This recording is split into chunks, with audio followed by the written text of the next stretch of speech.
السلام عليكم ورحمة الله وبركاته. الحمد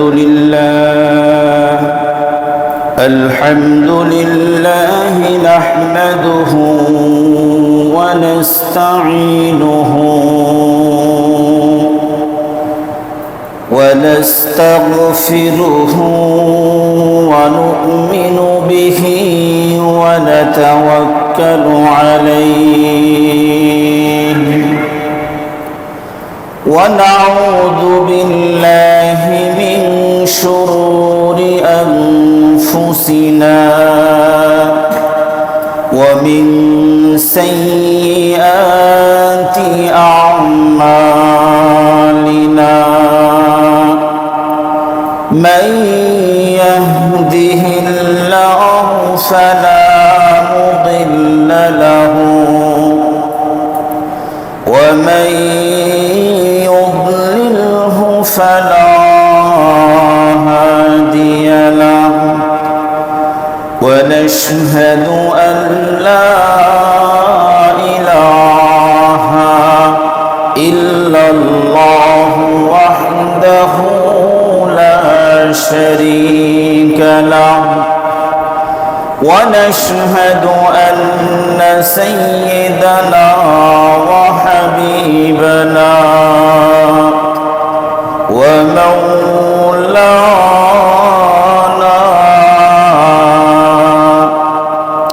محمدا عبده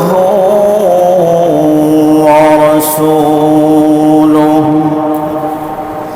أما بعد فقد قال الله تبارك وتعالى في كلامه المجيد وفرقانه الحميد. أعوذ بالله من الشيطان الرجيم. بسم الله الرحمن الرحيم. قد أفلح المؤمنون الذين هم في صلاتهم خاشعون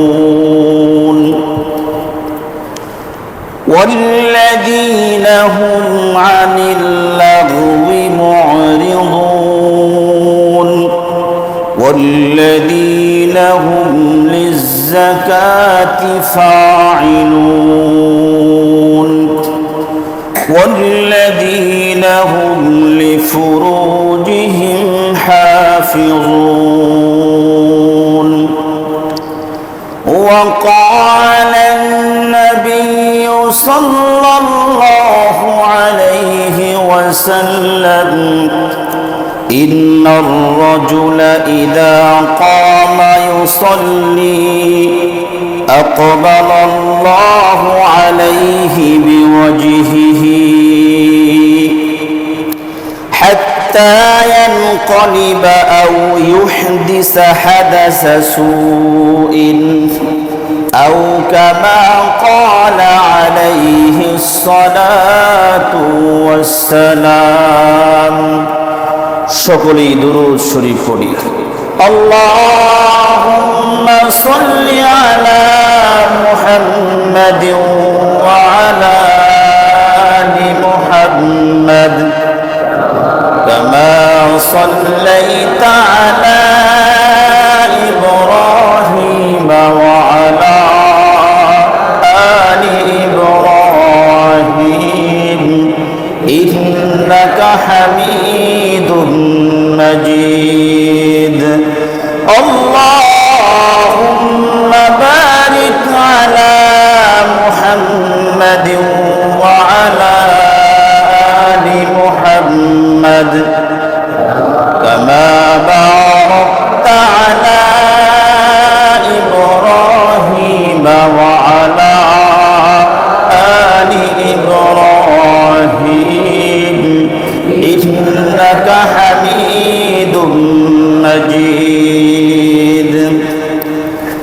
আলহামদুলিল্লাহ সুম্মা আলহামদুলিল্লাহ। আল্লাহ পাকের দরবারে অসংখ্য অগণিত শুকুর এবং সুজুদ যে আল্লাহ রব্বুল আলামিন আমাদেরকে জুমার সালাত আদায় করবার জন্য তার ঘর মসজিদে এসে বসার তৌফিক দান করেছেন, এজন্য শুকরিয়া আদায় করি আলহামদুলিল্লাহ। রবিউল আউয়াল মাস শুরু হয়ে গেছে। যারা রবিউল আউয়াল মাসে নবী আলাইহিস সালামের জন্মবার্ষিকী মৃত্যুবার্ষিকী যারা পালন করে থাকেন, তারা এই মাসের আগের থেকেই তাদের অনেক প্রস্তুতি নিয়ে থাকে এবং অনেক কিছু তাদের ইন্তজাম থাকে। তো যেহেতু কোরআন এবং সুন্নাহ অনুযায়ী এই মাসের মধ্যে ওরকম কোনো আমল নাই, বিধায় আজকে রবিউল আউয়াল মাসের ব্যাপারে আলোচনা করব না ইনশাআল্লাহ, আগামী জুমায় করব ইনশাআল্লাহ।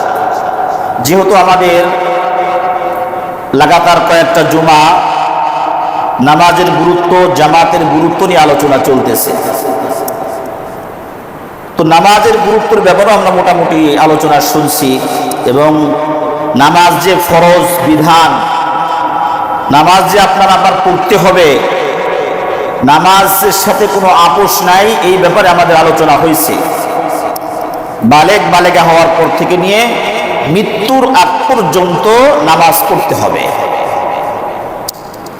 মা বোনরা ঘরে পড়বে, বালেগ পুরুষরা মসজিদে পড়বে। মসজিদে জামাতের সাথে নামাজ পড়ার জন্য যখন ঘর থেকে বের হয়, তখন প্রত্যেকটা কদমে কদমে আল্লাহ পাক নেকি দান করেন। এবং যখন মসজিদে আসার জন্য, জামাতে নামাজ পড়বার আসার জন্য যখন ওযু করা হয়, তখন আসমানের ফেরেশতারা এই নামাজি ব্যক্তির ওযুর সওয়াব লেখার জন্য প্রতিযোগিতা শুরু করে দেন। যখন নামাজে আসেন, ইমাম সাহেবের সাথে নামাজ আদায় করা হয়, নামাজের পরে নবী আলাইহিস সালাম বলেন গুফিরা লাহু, তাকে তার সমস্ত গুনাহগুলো আল্লাহ পাক মাফ করে দেন। জামাতে নামাজের পরে যদি কিছু সময় জিকির আজগার করে, এই সমস্ত ব্যক্তিদের জিকির আজগারের আমলগুলো আসমানবাসী তাদের সওয়াব লেখার জন্য প্রতিযোগিতা করতে থাকে। তো জামাতের খুবই গুরুত্ব।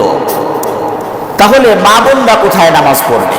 তাদেরও তো এই সওয়াবের দরকার আছে, তারাও তো মারা যাবে, কবরে তাদেরও হিসাব নিকাশ হবে, জান্নাত জাহান্নামের ফয়সালা হবে, জান্নাত মান নিম্নমানের হবে। তারা কি করবে? তারা হলো আউয়াল ওয়াক্তে যখন কোনো ওয়াক্ত শুরু হয়, নামাজের ওয়াক্ত শুরু হয়, মা বোনরা পবিত্রতা অর্জন করে ঘরের এক কোণায় যখন সালাত আদায় করবে, পুরুষ মসজিদে এসে জামাতের সাথে নামাজ পড়লে যে সওয়াব পাবে, যে ফজিলত তার সে পেয়ে যাবে, মা বোনরা ঘরের কোণে পর্দার সাথে আউয়াল ওয়াক্তে নামাজ পড়লে আল্লাহ রাব্বুল আলামিন তাদের আমল নামায় একই সওয়াব হবে। তাহলে নামাজের গুরুত্ব আলোচনা হয়েছে, জামাতে নামাজ পড়ার জন্য গুরুত্ব আলোচনা করা হয়েছে। ক্ষতি কি আবার স্মরণ করে দিচ্ছি। নবী আলাইহিস সালাম এক সাহাবীকে বলছেন, সাহাবী এসে বলছেন, ইয়া রাসূলুল্লাহ, আমি তো অন্ধ, চোখে দেখি না, আমার জন্য একটু সহজ করেন। নবী আলাইহিস সালাম প্রথমে বলছেন, ঠিক আছে যাও আজান নামাজ পড়ো।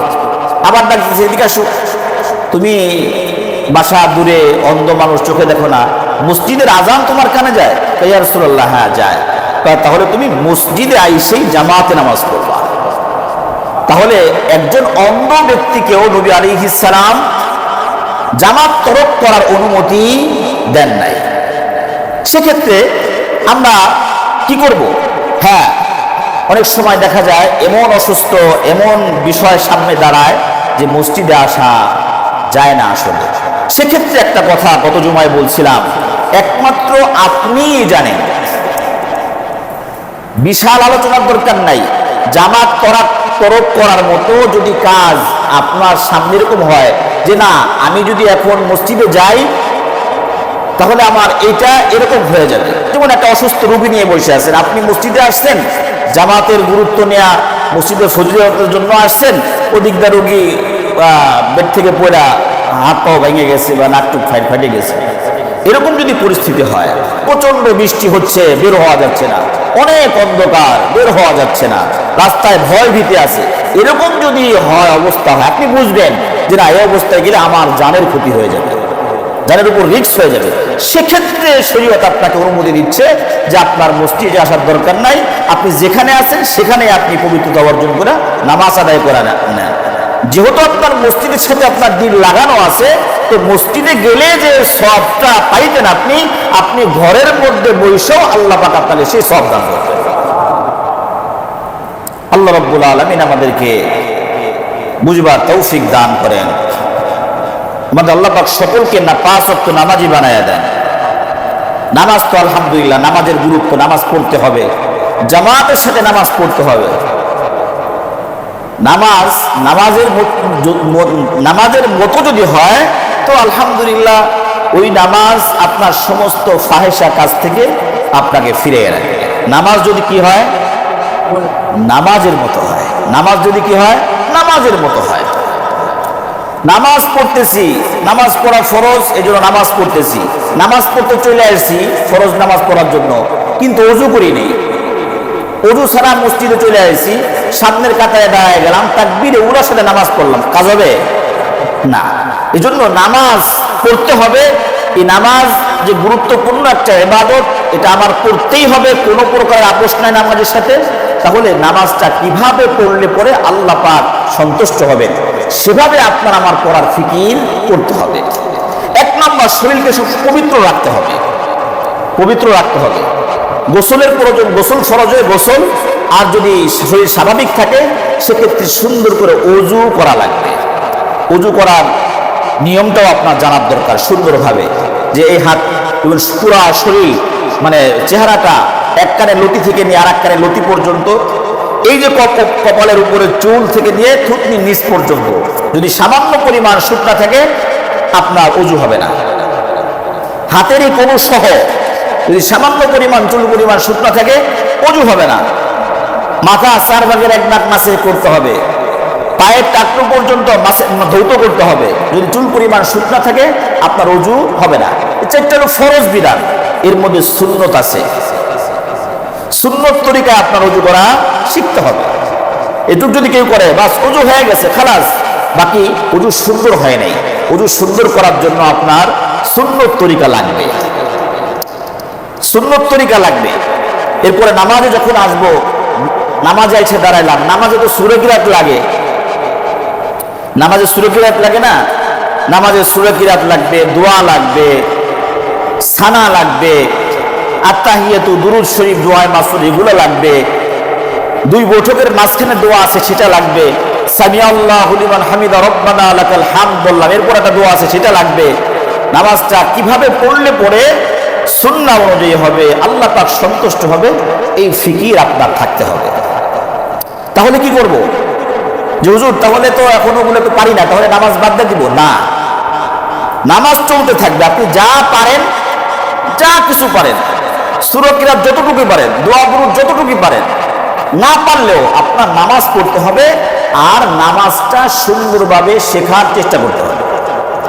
নামাজের মধ্যে কয়েকটা সূরা লাগে, কয়েকটা দোয়া লাগে, সুবহান রাব্বিল আযীম কখন বলবো, আলা কখন বলবো, এগুলা শিখতে থাকবে। যেটা ওজু শিখে নেই না, আপনি নামাজ পড়তে থাকেন, আপনার আল্লাহ পাক কবুল করবেন। তবে শেখার চেষ্টা থাকতে হবে। মরার পর্যন্ত শিখলাম না তাহলে কিন্তু আর হবে না। যে অবস্থায় আছি আমরা, এই অবস্থায় আমরা নামাজ শুরু করে যেতে হবে। এরপরে নামাজটা সহি শুদ্ধভাবে পড়ার চেষ্টা, মানে শিখতে হবে। তো নামাজ হলো, যখন আমরা নামাজ পড়ব, নামাজের মধ্যে খুশু খুজু জরুরি।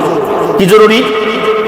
খুশু আর খুজু, এই বাক্যগুলো দুইটা আমরা অনেকেই শুনছি খালি, যে নামাজের মধ্যে খুশু খুজু লাগবে। এটা কি জিনিস? খুশু খুজুটা কি জিনিস? যদি কেউ মনে করে না ভিন্ন একটা জিনিস, এটা আমার সাথে রাখতে হবে, উজুর মতো আর একটা জিনিস আমার এটা করতে হবে। খুশু খুজু নামাজের মধ্যে জরুরি। খুশু খুজুটা কি জিনিস? খুশু হলো, খুশু খুজু হলো, খুশু আর খুজু, খুশু একটা জিনিস, খুজু আর একটা জিনিস। খুজু যেটা আছে আপনার শারীরিক ভাবে আপনার অঙ্গ প্রত্যঙ্গ যা আছে, হাত পা নাক, এই যে অল বডি, আপনি সুন্দরভাবে যে খুদু যেটাকে বলা হয়, তাকবীরে উলা যখন আমি দিব, হাত কান পর্যন্ত উঠাবো, এখন এরকম করে দিলাম, এরকম করে দিলাম, এটা হলো খুজু।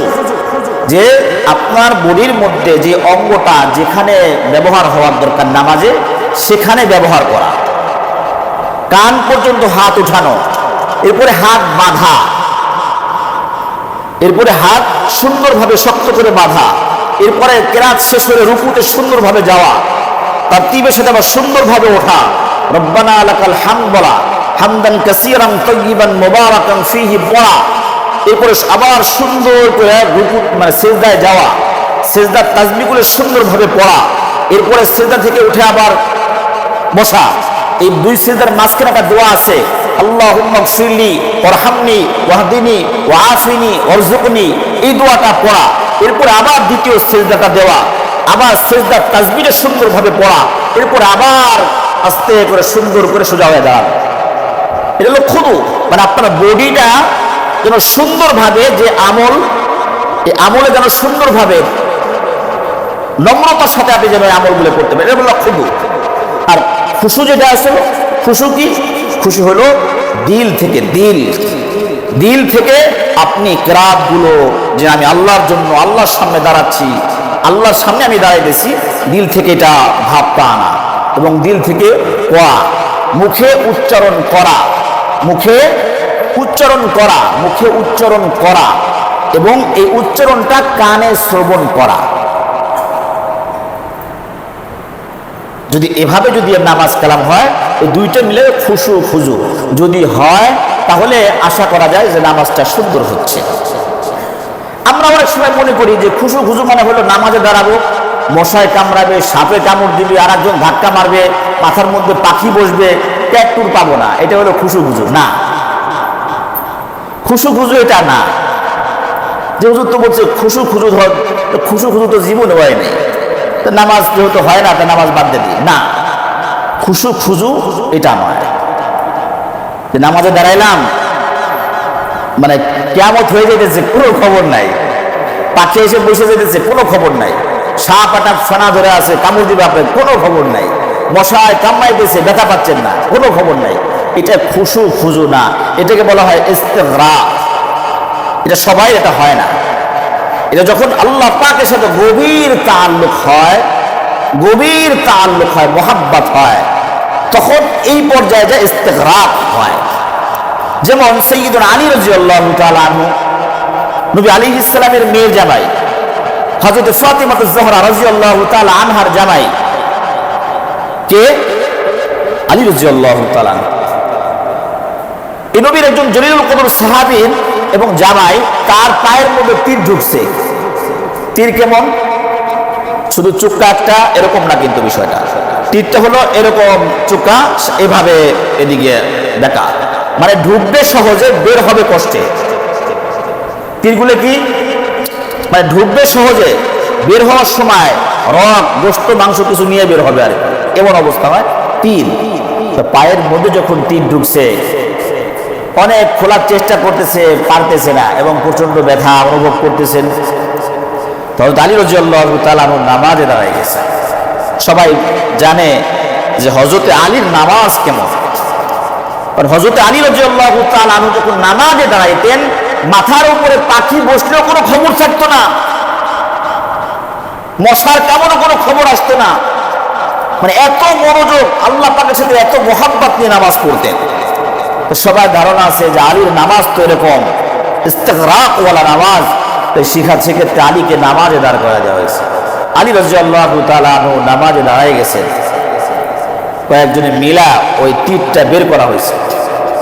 হযরত আলী রাদিয়াল্লাহু তাআলা আনহু নামাজের পরে জিজ্ঞাসা করছেন, কি ব্যাপার, আমার না পায়ে তীর ছিল, সেটা কই? এটা তীরটা খোলা হয়েছে। কি করা হয়েছে? তীরটা খোলা হয়েছে। বা নামাজ পড়তেছেন, নামাজত অবস্থায় তীর খোলা হয়েছে, আলী রাদিয়াল্লাহু তাআলা আনহু টেরই পান নাই। সুবহানাল্লাহ, ইস্তিগরাক। কারণ আপনি যদি মনে করেন যে না আমার মশায় কামড়াইতেছে, ব্যথা লাগতেছে, কেমন যেন লাগতেছে, ভাবতেছে আহারে খুশু খুশু মনে হয় নাই, নামাজ হয় নাই মনে হয়।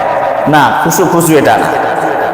খুশু খুশু হলো এটা যে খুশু এবং খুজু পুরা বডিটা একেবারে সুন্দরভাবে রুকু সেজদা বৈঠক এগুলা হাত বাঁধা হাত উঠানো এগুলা সুন্দরভাবে তার তীরের সাথে করা।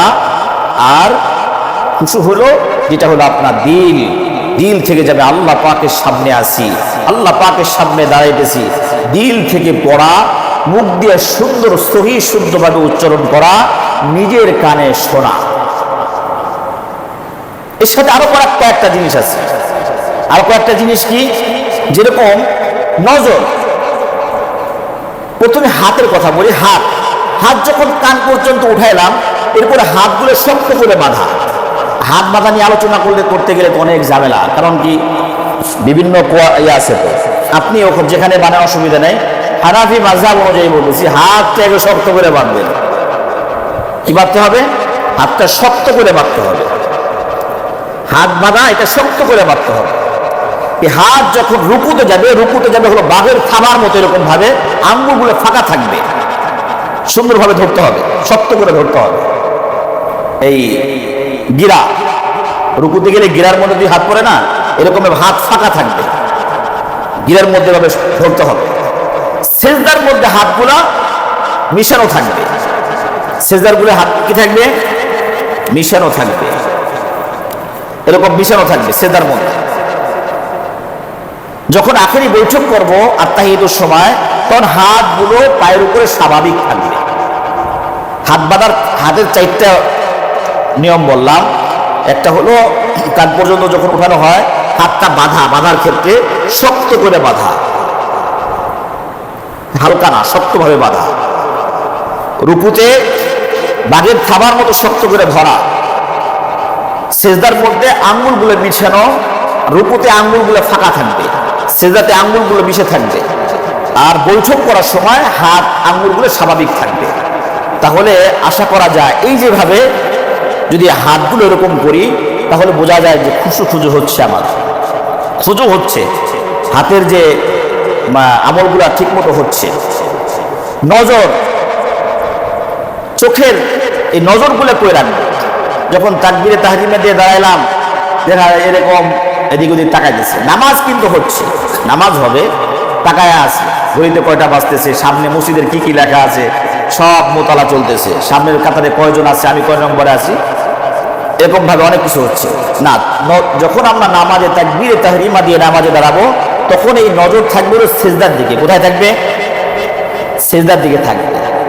মসজিদে গেলে অনেক কোয়ালিটির মুসল্লি দেখা যায়, এরপরেও কিছু বলা যাবে না, কিন্তু এরপরে কিছু বলা যাবে না, রিয়াকশন হবে। আপনি যদি মুহাব্বতের সাথে এভাবে বলতে পারেন, দরকার নাই, গ্যাঞ্জাম হবে। বুঝতে পারছেন? এই ইজতিমার ময়দানে তো মনে করেন অনেকে নামাজ কালাম পড়ে, কেউ শুয়ে আছে, নাস্তা করতেছে, চিড়ে মুড়ি খাইতেছে, তো একজনে নামাজ পড়তেছে আর সামনে এরা চিড়ের মোয়া খাইতেছে, নামাজ দাঁড়ায় এরকম করতেছে আর এরকম করতেছে। সামনে থেকে ওর দিকে যখন তাকাইছে তো খাইতেছে, তা খাবেন নাকি? তো নজর থাকবে কোথায় ভাই? সিজদার দিকে। দাঁড়ার অবস্থায় নজর থাকবে কোথায়? সিজদার দিকে থাকতে হবে। যখন রুকুতে যাব, তখন নজর থাকবে কোথায়? দুই পায়ের মাঝখানে, অথবা দুইটা বৃদ্ধা আঙ্গুল আছে, আঙ্গুলের মাঝখানে নজর থাকবে। যখন সিজদায় যাব, তখন নজর থাকবে কোথায়? তখন হলো নাকের দিকে নজর রাখার চেষ্টা করবো, যদি অনেক কষ্ট। নাকের দিকে নজর রাখা কি কষ্ট, যতটুকু সম্ভব নাকের দিকে নজর রাখা। যখন আখিরি বৈঠকে বসবো, 2 রাকাতের মাঝখানে অথবা 2 রাকাতের শেষে অথবা 4 রাকাতের শেষে বা 4 রাকাতের মাঝখানে যখন বসবো, তখন নজর থাকবে কোথায়? তখন নজর থাকবে হলো কোলের দিকে থাকবে নজর থাকবে কোলের দিকে।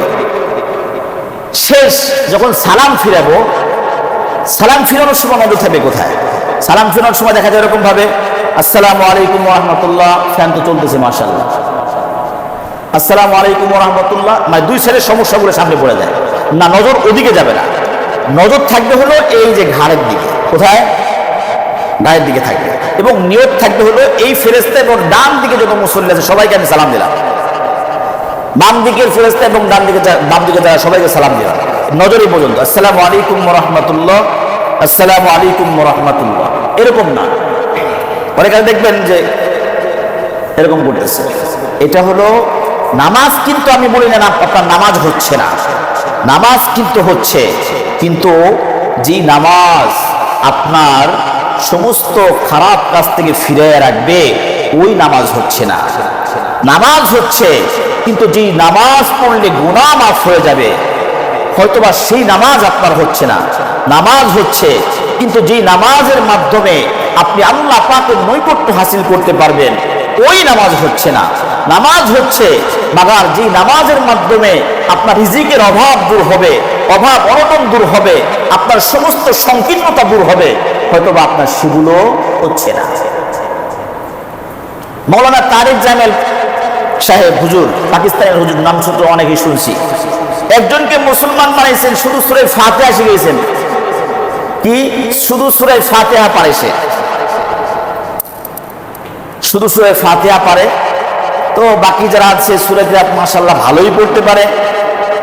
4 রাকাত নামাজ পড়তে গেলে সূরা ফাতিহার সাথে 4টা সূরা লাগে। তো কতক্ষণ লাগে? 4 রাকাত নামাজ পড়তে 10-12 মিনিট সর্বোচ্চ লাগতেছে, অথবা 15 মিনিট লাগুক। কিন্তু আর একজন যে নতুন মুসলমান সূরা ফাতিহা শিখছে, সে নামাজ 2 রাকাত নামাজ পড়তেছে, আরে তার নামাজ পড়তে আধা ঘন্টার উপরে লাগিয়ে দিতেছে। তো নামাজের পরে তাকে জিজ্ঞাসা করা হয়েছে, কি ব্যাপার? আরে তুমি তো অন্য সূরা কিরাত পারো না, দোয়া দুরূদ পারো না, তাহলে তুমি এতক্ষণ তোমার নামাজে লাগলো মানে?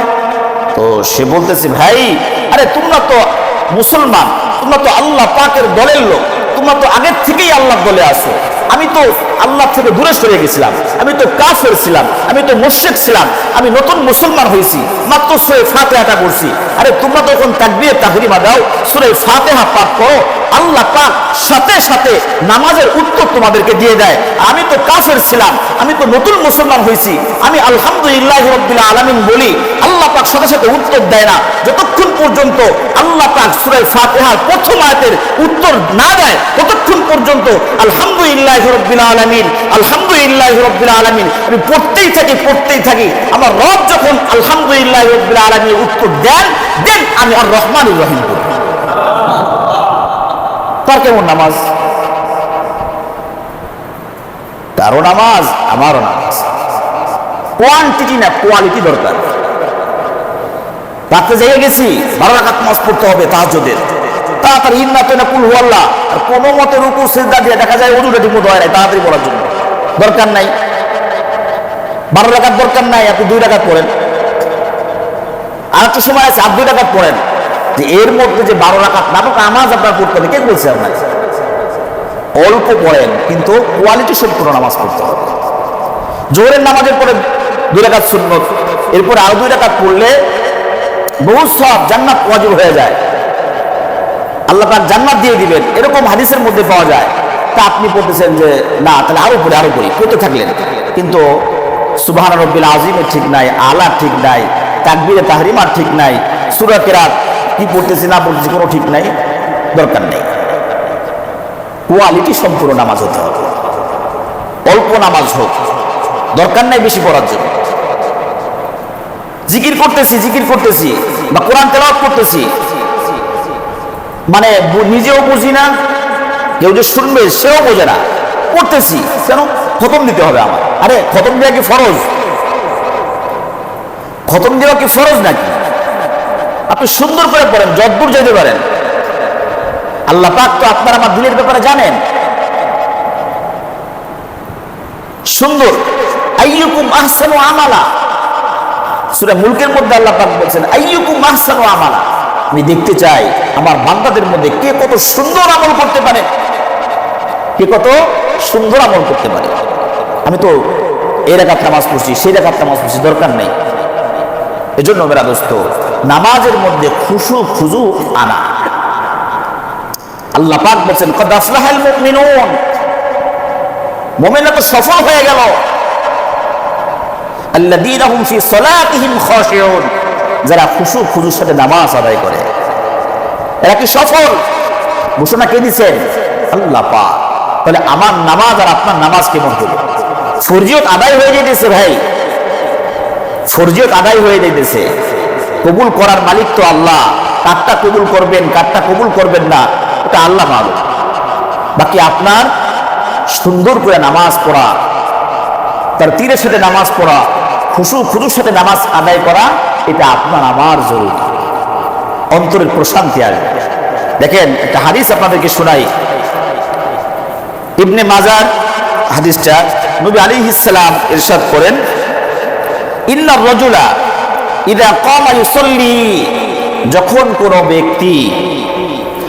কোনো ব্যক্তি নামাজের জন্য দাঁড়ায়, ইন্নার রাজুলা ইযা কামা ইউসাল্লি, যখন কোনো ব্যক্তি নামাজে দাঁড়ায়, আকবালাল্লাহু আলাইহি বিওয়াজহিহি, সুবহানাল্লাহ, আল্লাহ পাকের সামনে সে দাঁড়ায়, আল্লাহ পাক তার দিকে মনোনিবেশন করেন। সুবহানাল্লাহ, কে করেন?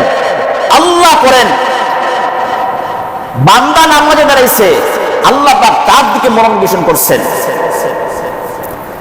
হাদিসের শেষে হাত্তা ইয়ানকলিবা আও ইউহদিসা হাদাসা সুইন আও কামা ক্বালা আলাইহিস সালাতু ওয়াস সালাম, আল্লাহ পাক তার দিকে কুদরতি ভাবে মনোনিবেশ হন, তাকায় থাকেন, তার মাগফিরাত দান, রহমত দান করেন, ততক্ষণ পর্যন্ত এই বান্দা যতক্ষণ পর্যন্ত নামাজের মধ্যে ভিন্ন কোনো চিন্তা ভাবনা না করে, ভিন্ন কোনো চিন্তা ভাবনা না করে। নামাজে দাঁড়াইছি, হায় হায় দোকানটা খুলে আসছি, চোরে কি সব কিছু নিয়ে গেল কিনা, চুলাটা বন্ধ করছি কিনা, বাইরে মোটরসাইকেল আছে চুরি করে নিয়ে গেল কিনা, এই যে বিভিন্ন প্রকারের টেনশন আমাদের আসে। তবে হ্যাঁ হুজুর, সবসময় তো এরকমই হয়, তাহলে কি করব? হ্যাঁ এরকম হবে, বিভিন্ন এই দুনিয়াবি দিকে মন চলে যাবে, আবার তাই আনার চেষ্টা করতে হবে, নামাজের দিকে আবার আনার চেষ্টা করতে হবে। যখন টানাটানির মাঝখানে থাকবে, তখন আল্লাহ পাক ফেরেশতাদেরকে তখন বলে, ও আমার ফেরেশতা, দেখো না আমার বান্দা কি করতেছে, আমার বান্দা আমার দিকে মনকে ফিরানোর জন্য চেষ্টা করতেছে। আল্লাহ পাক আপনার এই টানাটানিকে দেখে খুশি হয়ে যায়, নিয়ে যাবে শয়তান মন, আবার নিয়ে আসতে হবে, আবার নিয়ে যাবে, আবার নিয়ে আসতে হবে। এরকম যেন না হয়ে যায়। নামাজের প্রথমে দাঁড়াইছি, যে কোনো একটা কল্পনা জল্পনা, ব্যবসা বাণিজ্য বা ইত্যাদি ইত্যাদি যে কোনো একটা শুরু করছি, ইমাম সাহেব যখন বলছে আসসালামু আলাইকুম ওয়া রাহমাতুল্লাহ, আসসালামু আলাইকুম ওয়া রাহমাতুল্লাহ, তখন আপনার বুঝাইছে যে সব কল্পনা জল্পনা শেষ হয়েছে, নামাজ কয় রাকাত হয়েছে আপনার খবরই নেই। এরকম যেন না, এরকম যেন না হয়। নবী আলাইহিস সালাম বলছেন, ইন্নার রাজুলা ইযা কামা ইউসাল্লি আকবালাল্লাহু আলাইহি বিওয়াজহি, আহা, বান্দা যখন এরকম ভাবে নামাজে দাঁড়ায়, আল্লাহ পাক তার দিকে মনোনিবেশ করেন। তাহলে আল্লাহ পাক যখন কুদরতি ভাবে আপনার সামনে আসে, আরে একটা ক্ষেত যদি মনে করেন, ক্ষেতের মধ্যে কোনো এই পেঁপে গাছ লাগানো হয়েছে, ছোট ছোট পেঁপে গাছ লাগানো হয়েছে, এই পেঁপে গাছের সাথে সাথে অনেক আগাছা হয়ে গেছে, পেঁপে গাছের মতো বড় বড় হয়ে গেছে। এই বাগাই ক্ষেতের মালিক বলতেছে একটা লোক নিয়ে, যে তুমি এই আগাছাগুলো পরিষ্কার করো, একটা পেঁপে গাছ যেন এখান থেকে না কাটে। মালিক যদি ক্ষেতের আইলে বসে থাকে আর ওই কামলা যদি কাজগুলো করে, ওই করবে, পেঁপে গাছগুলো কাটবে, আর সুন্দর করে আস্তে আস্তে আস্তে আস্তে করে এরকম ভাবে করবে। তো আল্লাহ পাক আমাদেরকে বলছেন, আমাদের দিকে মোতাবজ্জ হয়েছেন আল্লাহ পাক, আমাদেরকে নামাজে দাঁড়াইছি নামাজে, এই জন্য সেরকম নামাজ। আমি আমাদের তাকবীরে উলা, হাত বাঁধা, রুকুতে যাওয়া, রুকু থেকে ওঠা, আবার সিজদায় যাওয়া, সিজদার মাঝখানে আবার একটু বসা, কোদা জলসা এগুলা পড়া, আত্তাহিয়াতু পড়া, দুরূদ শরীফ পড়া, এভাবে সুন্দরভাবে নামাজ শেষ করা। আল্লাহ রাব্বুল আলামিন যখন বান্দা নামাজ কালাম পড়ে, হাদিসে পাকের মধ্যে আসছে, বান্দা আল্লাহ পাকের সব থেকে কাছের হয়ে যায় কখন জানেন? নবী আলাইহিস সালাম বলেন, বান্দা যখন আল্লাহ পাকের কুদরতি পায়ে সিজদা দেয়, তো আল্লাহ পাকের সব থেকে কাছে হয়ে যায় বান্দা। এবং এই সিজদা দেওয়ার পরেই তো আখেরি বৈঠক, তাই তো? সিজদা দেওয়ার পরেই তো আখেরি বৈঠক। কোনো কিছু চাইতে গেলে প্রশংসা করা লাগে, আত্তাহিয়াতু, আত্তাহিয়াতু, আল্লাহ পাকের প্রশংসা শুরু হয়ে গেল। এরপরে নবীর শানে দুরূদ শরীফ, আল্লাহুম্মা সাল্লি আলা মুহাম্মদ, এরপরে বলা আল্লাহ, আল্লাহুম্মা ইন্নী যালামতু নাফসি যুলমান কাসীরা ওয়া লা ইয়াগফিরুয যুনুবা ইল্লা আনতা ফাগফিরলি। এই যে দোয়া, আল্লাহ আমি জুলুম করছি, আমারে মাফ করো, আমার এটা দরকার, ওটা দরকার, ওটা দরকার, আল্লাহ পাক আপনাকে আমাকে দিয়ে দিবে। তবে নামাজ যদি নামাজের মতো হয়, নামাজ যদি নামাজের মতো হয়, এই নামাজ আপনাকে সুদ থেকে ফিরাবে। নামাজ যদি নামাজের মতো হয়, অন্যান্য খারাপ কাজ থেকে আপনাকে নামাজ ফিরাবে। নামাজ যদি নামাজের মতো হয়, আল্লাহ পাক আপনার অভাবকে দূর করে দিবেন। নামাজ যদি নামাজের মতো হয়, আল্লাহ পাক আপনার গুনাহগুলো মাফ করে দিবেন। রিজিকের কোনো অভাব হবে না, কারণ কার সাথে কথা হচ্ছে? আল্লাহ পাকের সাথে হচ্ছে। এই জন্য আমরা দোস্ত দেখেন, আরেকটা জিনিস হলো, এটা সুন্নাহ, যদি আপনি কারোর সাথে কথাবার্তা বলেন তাহলে আপনার পুরা বইটা তার দিকে ঘুরে দিতে হবে। কথা বলা যাবে না, এভাবে বলতেছে আরেকজন শুনতেছে, এভাবে কথা বলতেছে, তার দিকে ঘোরানো মানে তাকে একটু অ্যাভয়েড করা, এটা সুন্নাতের খেলাফ কাজ, করা যাবে না। যার সাথে কথা বলবেন সুন্দরভাবে চেহারা ঘুরে দিতে হবে, সম্ভব না হলে ভিন্ন মাসালা। এই মাসালাটা এক ভার্সিটির মনে হয় এক লেকচারার, এক মেয়ে হিন্দু ছিল, এটা দেখার পরে সে মুসলমান হয়ে গেছে। কেন? কারণ সে তার একজনের সাথে কথা বলতেছিল, সে অন্যদিকে তাকায় তাকায় কথা বলতেছে, সে হিন্দু ছিল, এটা দেখছে। তো এই যখন নবী আলাইহিস সালামের এই হাদিসটা যখন পাইছে, এই আদবটা যখন পাওয়া গেছে, তখন সে মুসলমান হয়ে গেছে। তো আমার এটা দেখে অনেক কষ্ট লাগছিল। তো আমি যখন মুসলমানদের মধ্যে এটা পাইলাম যে আমার রাসূল আজ থেকে কত বছর আগে আমার এই কষ্টের কথাটা নবী আলাইহিস সালাম বলে গেছে, সে মুসলমান হয়ে গেছে।